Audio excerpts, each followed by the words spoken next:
شروع اللہ کے نام سے جو بڑا مہربان نہایت رحم والا ہے۔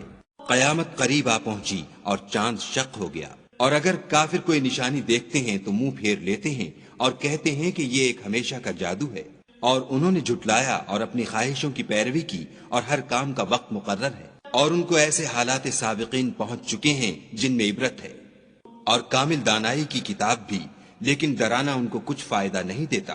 تو تم بھی ان کی کچھ پرواہ نہ کرو، جس دن بلانے والا ان کو ایک ناخوش چیز کی طرف بلائے گا تو آنکھیں نیچے کیے ہوئے قبروں سے نکل پڑیں گے، گویا بکھری ہوئی ٹڈیاں ہیں۔ اس بلانے والے کی طرف دوڑتے جاتے ہوں گے، کافر کہیں گے یہ دن بڑا سخت ہے۔ ان سے پہلے نوح کی قوم نے بھی تکذیب کی تھی، تو انہوں نے ہمارے بندے کو جھٹلایا اور کہا کہ دیوانہ ہے، اور انہیں ڈانٹا بھی۔ تو انہوں نے اپنے پروردگار سے دعا کی کہ بار الہ، میں ان کے مقابلے میں کمزور ہوں، تو ان سے بدلہ لے۔ بس ہم نے زور کے مہ سے آسمان کے دہانے کھول دیے اور زمین میں چشمے جاری کر دیے، تو پانی ایک کام کے لیے جو مقدر ہو چکا تھا جمع ہو گیا، اور ہم نے نوح کو ایک کشتی پر جو تختوں اور میخوں سے تیار کی گئی تھی سوار کر لیا، وہ ہماری آنکھوں کے سامنے چلتی تھی۔ یہ سب کچھ اس شخص کے انتقام کے لیے کیا گیا جس کو کافر مانتے نہ تھے، اور ہم نے اس کو ایک عبرت بنا چھوڑا، تو کوئی ہے کہ سوچے سمجھے۔ سو دیکھ لو کہ میرا عذاب اور ڈرانا کیسا ہوا، اور ہم نے قرآن کو سمجھنے کے لیے آسان کر دیا، تو کوئی ہے کہ سوچے سمجھے۔ عاد نے بھی تکذیب کی تھی، سو دیکھ لو کہ میرا عذاب اور ڈرانا کیسا ہوا۔ ہم نے ان پر سخت منحوس دن میں آندھی چلائی، وہ لوگوں کو اس طرح اکھیڑے ڈالتی تھی گویا اکھڑی ہوئی کھجوروں کے تنے ہیں۔ سو دیکھ لو کہ میرا عذاب اور ڈرانا کیسا ہوا، اور ہم نے قرآن کو سمجھنے کے لیے آسان کر دیا ہے، تو کوئی ہے کہ سوچے سمجھے۔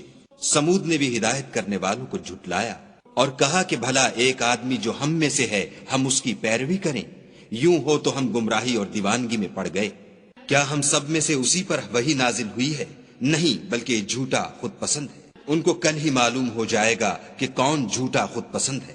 اے صالح، ہم ان کی آزمائش کے لیے اونٹنی بھیجنے والے ہیں، تو تم ان کو دیکھتے رہو اور صبر کرو، اور ان کو آگاہ کر دو کہ ان میں پانی کی باری مقرر کر دی گئی ہے، ہر باری والے کو اپنی باری پر آنا چاہیے۔ تو ان لوگوں نے اپنے رفیق کو بلایا اور اس نے اونٹنی کو پکڑ کر اس کی کونچیں کاٹ ڈالی۔ سو دیکھ لو کہ میرا عذاب اور ڈرانا کیسا ہوا۔ ہم نے ان پر عذاب کے لیے ایک چیخ بھیجی، تو وہ ایسے ہو گئے جیسے باڑ والے کی سوکھی اور ٹوٹی ہوئی باڑ۔ اور ہم نے قرآن کو سمجھنے کے لیے آسان کر دیا ہے، تو کوئی ہے کہ سوچے سمجھے۔ لوط کی قوم نے بھی ڈر سنانے والوں کو جھٹلایا تھا، تو ہم نے ان پر کنکر بھری ہوا چلائی، مگر لوط کے گھر والے کہ ہم نے ان کو پچھلی رات ہی سے بچا لیا۔ اپنے فضل سے شکر کرنے والے کو ہم ایسا ہی بدلہ دیا کرتے ہیں۔ اور لوط نے ان کو ہماری پکڑ سے ڈرا بھی دیا تھا، مگر انہوں نے ڈرانے میں شک کیا، اور ان سے ان کے مہمانوں کو لے لینا چاہا، تو ہم نے ان کی آنکھیں مٹا دیں۔ سو اب میرے عذاب اور ڈرانے کے مزے چکھو۔ اور ان پر صبح سویرے ہی اٹل عذاب آ نازل ہوا، تو اب میرے عذاب اور ڈرانے کے مزے چکھو۔ اور ہم نے قرآن کو سمجھنے کے لیے آسان کر دیا ہے، تو کوئی ہے کہ سوچے سمجھے۔ اور قوم فرعون کے پاس بھی ڈر سنانے والے آئے، انہوں نے ہماری تمام نشانیوں کو جھٹلایا، تو ہم نے ان کو اس طرح پکڑ لیا جس طرح ایک قوی اور غالب شخص پکڑ لیتا ہے۔ اے اہل عرب، کیا تمہارے کافر ان لوگوں سے بہتر ہیں، یا تمہارے لیے پہلی کتابوں میں کوئی فارغ خطی لکھ دی گئی ہے؟ کیا یہ لوگ کہتے ہیں کہ ہماری جماعت بڑی مضبوط ہے؟ ان قریب یہ جماعت شکست کھائے گی، اور یہ لوگ پیٹھ پھیر پھیر کر بھاگ جائیں گے۔ ان کے وعدے کا وقت تو قیامت ہے، اور قیامت بڑی سخت اور بہت تلخ ہے۔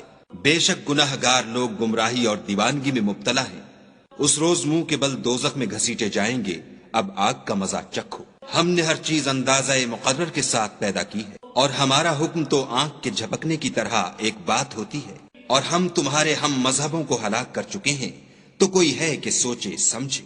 اور جو کچھ انہوں نے کیا ان کے اعمال ناموں میں مندرج ہے، یعنی ہر چھوٹا اور بڑا کام لکھ دیا گیا ہے۔ جو پرہیزگار ہیں وہ باغوں اور نہروں میں ہوں گے، یعنی پاک مقام میں، ہر طرح کی قدرت رکھنے والے بادشاہ کی بارگاہ میں۔